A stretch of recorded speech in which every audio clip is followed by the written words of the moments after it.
예, 반갑습니다. 전명농사입니다. 21번 쉬고 할까요? 자, 제가 지금 스피로라는 인사조직 연구소를 하고 있는데요. 이 뜻이 숨이라는 뜻입니다. 살아 숨쉬는 조직을 한번 만들어보자 라는 그런 의미가 되었고요. 지금까지 여러분들이 법과목, 1차 과목도 혹시 소개를 받으셨는지 모르겠는데 법과목에 대해서 굉장히 지금까지 계속 들으셨어요. 그러다 보니까 혹시 여러분들 전공이 어떻게 되시나요? 혹시 법 전공이신 분? 예, 많으시네요. 예. 법 전공 아니신 분들은 오히려 인사 과목이 오히려 더 쉬울 수도 있는데, 어떻게 보면은 노무사들 중에서는 저같이 이제, 저는 한 80, 90%를 그 경영 컨설팅 쪽으로 이제 컨설팅 쪽으로 메인으로 하고 있는데, 이분들은 저한테 항상 하는 얘기가 논리가 없다. 뭐 이런 식의 얘기들을 많이 하세요. 즉, 예를 들면 제가 올해 좀 한 사건 중에서 민사법원에서 근로자성을 재심까지 올라갔는데, 2심까지 갔는데 근로자성을 부정된 그런 사건이 있었어요. 그랬는데 저는 어디로 가냐면, 민사법원은 저희 못 들어가죠. 민사법원이 아니고 행정청의 그 구직급여로 환수했던 그런 내용이었는데, 저는 구직급여를 다시 다 받아냈습니다. 다시 다 받아낸 이유가 행정절차법에서 가장 중요한 게 무기대등의 원칙이라는 일반 원칙이 있거든요. 무기대등의 원칙을 어긴 거예요. 이거는 하자치에도 불가능한 거기 때문에 근로자가 아니라고 법원에서는 판정이 됐지만, 그럼에도 불구하고 실업급여는 줄 수밖에 없는 그런 상황으로 간 거예요. 이거는 사실은 어떻게 보면 법논리로 싸우게 된 거죠. 그래서 법논리상으로 논리적으로 이기게 되면은 그렇게 할 수밖에 없는 이런 것들이, 그래서 굉장히 어떻게 보면은 공부를 굉장히 오래 하고 그 핵심을 좀 깰 수 있는 그런 눈을 좀 가지고 있다라면은 좀 어떻게 보면 좀 쉽게 풀어나갈 수 있는 부분들이 법학 과목이 아닌가 싶습니다. 반면에요, 경영학 과목은 여러분들 통계학 뭐 혹시 이런 거 들어보셨는지 모르겠지만, 경영학 과목은 통계랑 비슷해요. 그래서 정답이 뭐다 이런 게 없는 거예요. 그렇기 때문에 항상 뭐 A면은 B다라는 그런 방정식이 성립이 되는 것도 아니고, 그렇기 때문에 더 어렵다라는 얘기들을 많이 하고 있는 것 같습니다. 그래서 그런 부분들을 고려하는 이유가 뭐냐면, 경영학은 마찬가지 판례가 바뀐다라면 예전 판례는 없어지겠죠. 법이 바뀐다라면 그 예전의 법은 또 없어지겠죠. 그렇지만 경영학에서는 예를 들면은 옛날에 과학적 인사관리법이다라고 해서 소위 이런 책이 나왔죠. 효율적으로 섭취하는 방법, 이렇게 책이 나왔단 말이죠. 그래서 테일러리즘이라는 이러한 그 인센티브 스킴이 나왔습니다. 그러다가 그 이후에 인간적인 관리법이 이렇게 나와서 호손 실험을 통해서. 자, 그런데 경영학에서는 문제는 뭐냐면, 그러면 과거의 과학적인 관리 기법이 없어지느냐? 전혀 아니라는 거죠.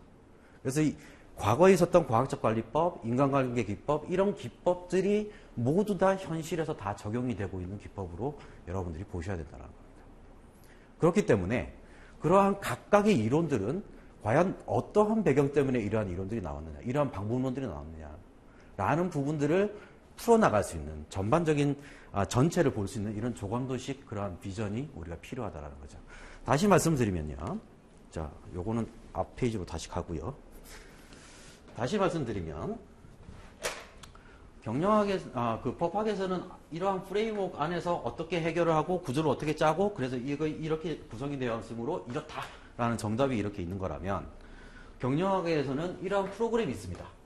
예를 들면 최근에 나왔던 현실적인 집무속이라든가 이런 프로그램들이 있습니다. 이런 프로그램들은 그러면은 채용이라는 그러한 큰 카테고리가 있는 거죠.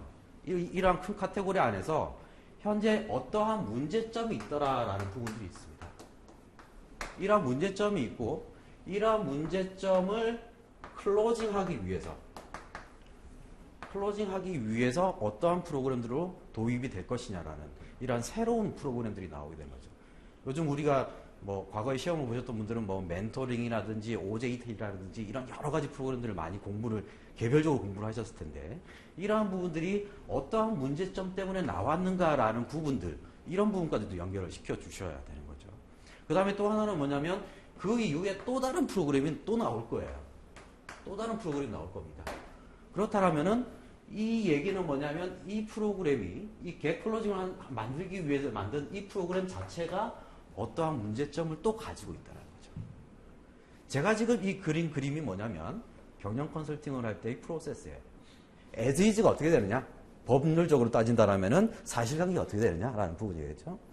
근데 우리는 경영학에서는 as is 뿐만이 아니고 동시에 가지고 있는 게 뭐냐면 to be라는 거를 가지고 있습니다. 예를 들면 성과가 높은 사람 또는 조직의 몰입도가 높은 사람, 이러한 고성과 조직을 만들자라는 그러한 to be가 있는 거죠. 그러면 이 to be를 만들기 위해서 현재 as is와 비교를 해봤을 때 갭이 나오는 거죠. 그래서 이 갭을 없애기 위해서 어떤 프로그램도 나오느냐. 이런 전반적인 흐름과 그 연결, 고리를 만들어 주시는 것. 이런 부분들이 법학하고 다르게 경영학 과목에서 반드시 우리가 머릿속에 넣어야 될 부분입니다. 그래서 아까 제가 인트로덕션 부분에서 숨을 쉽시다 이렇게 말씀드렸는데 왜 그러냐면요. 인사관리론 과목을 공부를 할 때는요. 쓰는 것도 굉장히 중요합니다. 우리도 키워드들은 굉장히 중요한데요. 대신에 이렇게 이제 손을 이렇게 끼고 하늘을 보면서 공부하는 그런 것들이 필요합니다. 그러면서 이 제도가 무엇 때문에 나왔고 그 다음에 이 제도 이후에 또 어떤 제도가 또 나왔으니까 이 제도는 어떤 또 문제점이 있을 것이다.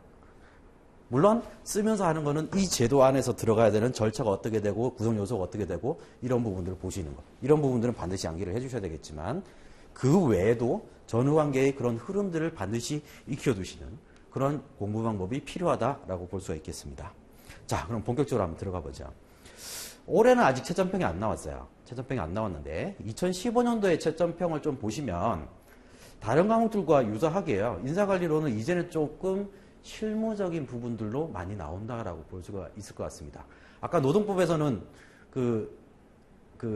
산업재해 쪽으로 안 나온다라고, 아직 안 나왔다라고 말씀하셨는데 그 대신에 인사관리론에서 나왔죠. 그죠? 그래서 실질적으로 노무사가 노무사 업무를 하면서 맞닥뜨리게 될 그런 인사적인 이슈들, 이런 부분들이 이제는 좀 문제로 나오기 때문에 어떻게 보면 과거에 시험을 봤던 선배들보다는 좀 인사관리론 과목 자체는 상대적으로 좀 어느 정도는 쉽다라고 어떻게 좀 얘기도 할 수도 있을 것 같아요. 그 다음에 또 하나의 문제는 뭐냐면 기본적으로 이제는 목차는 이거예요. 확개평 인유방이에요. 확보 측면에서, 개발 측면에서, 임금 측면에서, 유지관리 측면에서, 방출 측면에서. 목차는 이렇게 하고 그 앞에 이슈를 주는 거예요. 큰 이슈를. 예를 들면 이번에 나온 게 글로벌이었죠. 글로벌은 작년이었고 올해는 이제 컴퓨턴시 쪽이었죠. 이러한 이슈들이 있는데 이러한 이슈들을 제대로 하기 위해서 확보 측면에서 어떻게 할 거냐, 개발 측면에서 어떻게 할 거냐, 보상 측면에서 어떻게 할 거냐. 이런 전반적인 인사관리로서 그냥 무조건 키워드를 외웠을 때의 기술화가 굉장히 어려운 부분으로 이루어지고 있다는 거죠. 다시 한번 말씀드립니다만은 그러한 특정한 이슈가 있을 때 각 개별적인 인사관리 프로그램에서 어떠한 프로그램들이 도입됐는가, 최근에 도입되고 있는 프로그램, 이것만 그냥 나열해서는 안 돼요. 이게 예를 들면 채용 측면에서 어떤 문제가, 어떤 이슈가 있다. 여기서 문제죠. 그 다음에 투비로서 어떠한 사람들, 예를 들면 채용 쪽에서 역량이 있는 사람들을 어떤 식으로 끌어들일 것이냐. 지금 아마 모험답에는 그게 안 나오겠지만은 거기에서 뭐 NCS나 이런 요즘에 트렌드가 되고 있는, 이슈가 되고 있는 그런 이슈들을 같이 넣어주는 것이 또 가점 요소들이 되겠죠. 그 다음에 또 어떻게 보면은 그 다음에 채점평 부분인데요. 채점평 부분에서는 기타 의견부터 먼저 한번 볼게요. 가볍게. 제가 시험을 봤을 때 제 동기들도 그렇고 항상 저한테 하는 얘기가 있었는데, 네가 글자만 잘 썼으면 수석 합격했다. 뭐 이런 얘기들을 많이 했었습니다. 채점평에 글자 좀 잘 써라. 이런 채점평이 나오고 있습니다. 제발 좀 알아보게 좀 해달라. 저희도 이제 강사들끼리 이렇게 좀 얘기를 해봤는데, 최근에 스터디 가이드를 좀 보시면 아시겠지만 2차 시험의 합격률이 여성분들이 굉장히 높아요. 그게 이 글자가 굉장히 큰 임팩트를 가지고 있다라고 볼 수가 있을 것 같습니다. 그 다음에 1번 부분들은 뭐 국제인적 자원 관리에서 어떻게 할 것이냐, 뭐 이런 부분인데, 사실은 우리가 어떤 큰 이슈를 두고 학교평 인유방 이렇게 논하라고 하면 그냥 우리는 서론, 본론, 결론 다 준비를 했었잖아요. 각 챕터별로. 그렇기 때문에 이 물어보는 거에 오리엔트된 그런 답, 커스터마이즈된 그런 답을 찾아내기가 잘 이제 이런 소위 이제 인사관리에서 우리는 이런 부분들을 트렌드 앤 이슈라고 얘기를 하는데 이 트렌드 앤 이슈 부분들에 대한 연습을 하지 않으면 이 부분들이 그렇게 쉽게 나오지 않는다라는 거죠. 특히 이런 부분들을 기술하기 위해서는 특히 경영학 과목은 교과서를 여러 번 회독하는 그런 작업들이 좀 많이 필요하다라고 볼 수가 있겠습니다. 그 다음에 2번 부분인데요. 2번 부분들을 보면 종업원 지주대 부분이었는데 사실은 작년에는 굉장히 불이타라고 좀 얘기를 했던 부분이었습니다. 사실 제가 공부를 할 때도 이 종업원 지주대하고 신인 우리사주제 이 부분들을 굉장히 공부를 하면서 머리가 굉장히 아팠었어요. 왜냐하면 숫자도 많고 뭐 몇 프로, 뭐 몇 년 지나면 몇 프로, 이렇게 숫자들도 굉장히 많이 바뀌고 이런 부분들이 있는데 사실은 그 숫자가 정확하게 현출이 안 되더라도 충분히 점수를 받을 수 있는 그러한 유형의 문제다라고 볼 수가 있겠습니다. 그 숫자가 맞냐 틀리냐 그게 채점 기준이 아니라는 거죠. 예를 들면 법에서는 뭐 90일, 180일 이거 틀리면 틀린 거죠. 그죠? 근데 경영학에서는 그게 중요한 게 아니에요. 여기에서 얘기하는 거는 뭐냐면 종업원 지주제 주소가 어딥니까? 챕터로 보면 경영 참여죠. 경영 참여 부분이죠.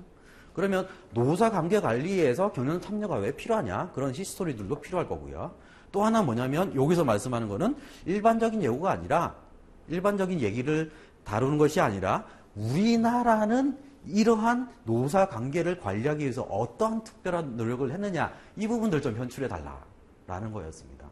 즉 실제로 노무사로 활동을 하면 우리나라 기업들 또 우리나라 기업 외국계 기업이라 하더라도 우리나라에서 어느 정도의 그 환경 하에서 있는 기업들을 우리가 자문을 하고 컨설팅을 하겠죠. 그러면 우리나라의 환경에 맞는 그러한 부분들을 리드할 수 있는 리더로서 노무사를 한번 보겠다라는 거죠. 그래서 좀 어느 정도 우리나라의 실정에 어떻게 커스터마이즈 했는가 이런 부분들에 좀 더 포커스를 주실 필요가 있겠다라는 거죠. 자, 그 다음에 다시 본론으로 들어가면요. 우리가 시험 과목 이름이 인사노무관리론이에요. 인사관리론도 아니고 어떻게 보면 대학에서 보면 두 개 과목이 합쳐진 거예요. 인사관리론과 노무관리론이라는 두 개 과목이 합쳐져 있고 그러다 보니까 여러분들은 또 노동법을 공부를 하시다 보니까 이 노무관리론에 대해서 굉장히 등한시해요. 쉽게 나오니까. 근데 문제는 지금 이쪽에서 지금 최근 3년 동안 계속 나오고 있습니다. 25점짜리는. 그죠? 자, 그래서 노무관리론이 나오는데 그렇다고 우리가 노동법에서 배운 그런 노무관리론. 자, 시합제도. 노동법 제대로 그대로 시합제도를 쓴다. 점수 별로 안 나옵니다. 경영학에서는 이러한 사고체계가 필요하다라는 거죠. 그래서 그러한 시합제도가 노사관계 관리에서는 어떠한 의미를 가지고 있는가? 그 다음에 이러한 시합제도 하에서 어떻게 인적 자원 관리를 해야 될 것인가? 라는 그러한 형태에서의 관리자로서의 그런 마인드를 보여주시는 것들 이런 부분들이 인사노무 관리론을 공부하는 방식이다라고 볼 수가 있을 것 같습니다. 그래서요 작년 문제도 그렇고 올해 문제도 그랬고 그 다음에 우리가 교재로 쓸 이제 연기에서 교재로 쓸 박경규 교수님 책의 6판 머리말을 보시면 참 재미있는 현상이 있습니다. 머리말에 보시면 이러이러한 부분들을 수정을 했습니다라고 한 거예요. 그게 지금 올해 기출문제예요. 그래서 마찬가지 이제 노동법에서 이제 판례를 중시하듯이 인사관리론에서도 최근에 나타난 이제 그 논문집이라든가 또는 이제 최근에 좀 이제 책이 좀 개정해서 나온 책이 있다라면은 특히 이 부분들이 뭐 그 경영협회나 이쪽에서 원활하게 활동하시는 교수님들 우리 교수님 같은 경우는 저기 협회 장인이시거든요. 제가 이제 저희 지도 교수님인데 자 이런 분들이 관심을 가지고 있는 부분들은 출제위원들도 관심을 가지고 있다는 부분이죠. 또 하나 인사관리론은 경영학의 일부다라는 겁니다. 그렇기 때문에 최근에 나온 문제는 뭐냐면 우리가 주로 암기를 하고 키워드를 막 외우는 부분들이 플랜2 C에 해당되는 부분 중에서 둘을 많이 암기해요. 어떻게 할 건데 라는 부분들. 근데 지금 요즘의 문제는 C 부분에서 많이 나오고 있습니다. 예전에 이제 교육훈련 쪽에서 C 부분들을 여러분들 학습을 많이 예전에는 하셨는데 아직까지 안 나왔어요, 이 부분이. 그래서 어떻게 보면 제가 예측하기로는 교육훈련의 효과성 분석이나 이런 부분들이 어느 정도 가능한 문제지 않을까 싶기도 한데요. 이제 어떻게 됐든지 간에 인사관리론은 경영학의 일부입니다. 그렇기 때문에 효율성과 효과성이라는 경영학의 기본적인 절대적인 원칙 이 원칙 하에서 어떻게 인적 자원 관리를 할 것이냐라는 부분들이 주된 이슈라는 거죠. 마찬가지 2에 해당되는 부분, MBO에 대해서 논하라. 뭐 이런 식의 문제가 나온다 하더라도 우리는 C 부분까지 얘기를 해야 돼요. 경영하기 때문에. 그래서 MBO가 어떤 문제점이 있느냐? 그래서 이후에 어떤 제도까지 나왔느냐? 이런 부분까지 연결시키면서 그냥 MBO뿐만이 아니라 우리는 평가라는 이러한 제도까지 포괄적으로 우리는 볼 수 있는 그런 눈이 있다. 이런 부분들을 보여주실 필요가 있다는 거죠. 그래서 어떻게 보면 우리 법학 과목에서는 논리, 쟁점에 대한 정리, 이 부분이 서론 부분에 이루어진다라면은 경영학에서는 여기서 조금 더 아부성 발언이 들어가야 됩니다. 서론에서는. 예를 들면 글로벌 인적 자원 관리다 라는 문제가 나왔다라면 우리 서론에서 어떤 식으로 나오냐면 글로벌 인적 자원 관리가 지금 현재에 있어서 어떠한 이슈를 가지고 있으며 그러한 것들 때문에 경영에 어떠한 영향을 잘못 관리를 하면 얼마나 악영향을 미칠 것이냐. 즉 이걸 다른 말로 돌리면 교수님 이 문제 출제하신 거는 정말 해안이 있으십니다. 존경스럽습니다. 싹싹싹. 이런 부분들이 서론에 들어가야 된다는 거죠. 즉 전체 월드를 보는 그런 눈들을 보여주실 필요가 있겠습니다. 그래서 나중에 교과서에서 우리 같이 보실 테니만요. 확보부터 방출까지 플랜 두 C로 각각의 프로그램들이 있습니다. 각각 제도들이 있고 그 다음에 운영되고 있는 각종의 설계도들이 있는 거죠. 그 다음에 이런 설계도들은 제대로 운영이 되고 있느냐라는 부분들을 볼 때는 이 부분들을 검증하는 작업들, 이 부분들이 C에서 이루어지는 부분이 되겠죠. 그 다음에 이러한 제도들이 나타나기 위해서 어떠한 문제점들이 있느냐, 그 다음에 설계 단계에서는 어떠한 고려 요소들이 필요하냐라는 부분들이 계획 활동에서 이루어지는 부분이 되겠습니다. 자, 그래서 여기에서 각각의 문제도 나올 수가 있겠지만은 여기에 대한 문제점이 나온다 하더라도 문제가 나온다 하더라도 두와 C에 해당되는 부분까지 같이 논의를 해주시는 거. 이런 부분들이 경영학 과목에서 필요하다라고 볼 수가 있겠습니다. 따라서 우리 경영학 과목을 공부를 하실 때는 첫 번째 포괄적인 사고를 하셔야 됩니다. 그래서 미리 준비한 문제 달달달 외운다라고 해서 점수가 잘 안 나오는 과목이 경영학 과목이다라고 보시면 될 것 같고요. 그래서 저 같은 경우는 좀 마인드맵을 좀 나눠드려요. 마인드맵을 나눠드려서 전반적으로 조감도식으로 교과서를 전체적으로 한번 볼 수 있는 거. 그래서 나중에는 시험 어떻게 하냐면 마인드맵에 있는 워드들을 전부 다 화이트로 다 지웁니다. 그래서 그 부분들을 여러분 채워 넣을 수 있는 거. 이런 그림을 그리는 그러한 부분들이, 그러한 연습들이 필요하다라는 부분들이 되겠고요. 그 다음에 지금 전업 아니신 분 계시나요? 다 전업이신가요? 네. 전업하신 분들은 혹시 공부 하루에 몇 시간 하시나요? 2시간 하면 많이 하죠? 자, 저 같은 경우는 이제 회사 생활을 하면서 이제 합격을 한 케이스고 지금 이제 10년차, 저는 노무사 10년차 정도 되는데, 절대적으로 이 부분만 좀 준수를 하시면 합격은 하실 수가 있을 것 같아요. 2년 정도 이렇게 잡고 주시고, 절대적인 공부 시간을 좀 확보를 해 주시라라는 부분이 되겠습니다. 저는 이제 노사 관리까지 좀 진행을 하다 보니까 술 마시는 시간이 많죠. 그래서 무조건 술 먹고 들어가면 바로 자고 새벽에 3시부터 일어나서 공부를 했습니다. 그래서 절대적으로 나에게는 몇 시간 이상을 이 노무사 학습에 몰입을 하겠다라는 그런 약속된 시간을 준수를 해주시는 거. 이렇게 하시면 될 것 같고요. 그 다음에 지금은 초기에 GS 1기 정도까지는 교과서를 중심으로 보시면서 포괄적인 사고를 가지시는 그런 연습을 하고 2기 때부터는 목차와 키워드 중심으로 이렇게 계속 내가 틀리는 문제들, 키워드 놓치는 거 이거 계속 놓칩니다. 그래서 이런 부분들을 계속적으로 복습을 해 나가시면서 공부를 하시면은 쉬우실 것 같아요. 쉽다라고 얘기하면 안 되겠죠. 그 다음 출제 경향 부분입니다. 챕터별로 좀 보시게 되면 자, 확보관리 측면에서 이번에 나온 게 모집 활동의 효과성 분석 부분이었습니다. 그래서 이 부분은 C에 대한 관련된 부분이겠죠. 예전에는 잘 안 나오다가 요즘에 C에 관련된 문제들이 좀 많이 나오기 시작을 했습니다. 그 다음에 또 이제 노사관계 관리. 이 부분들이 예전에 10몇 대, 안 보이시죠? 전부 다 20몇 대입니다. 지금 게다가 계속 나오고 있죠. 23, 24, 25. 계속 이렇게 나오고 있습니다. 그래서 이제는 인사관리론도 그냥 경영학의 과목으로서 인사관리론을 철저하게 공부를 했느냐 이런 것보다는 실무형으로 공인노무사로서 인사관리론을 어떻게 볼 것이냐라는 부분. 그래서 공인노무사가 맞닥뜨릴 만한 그런 아이템들로 문제가 나온다라고 보실 수가 있을 것 같습니다. 자, 그래서 최종적으로 좀 결론적으로 이제 교과서 과정에서는 우리 박경규 교수님의 신인사관리론을 보시면서 같이 학습을 해 나가도록 하겠습니다. 네, 감사합니다.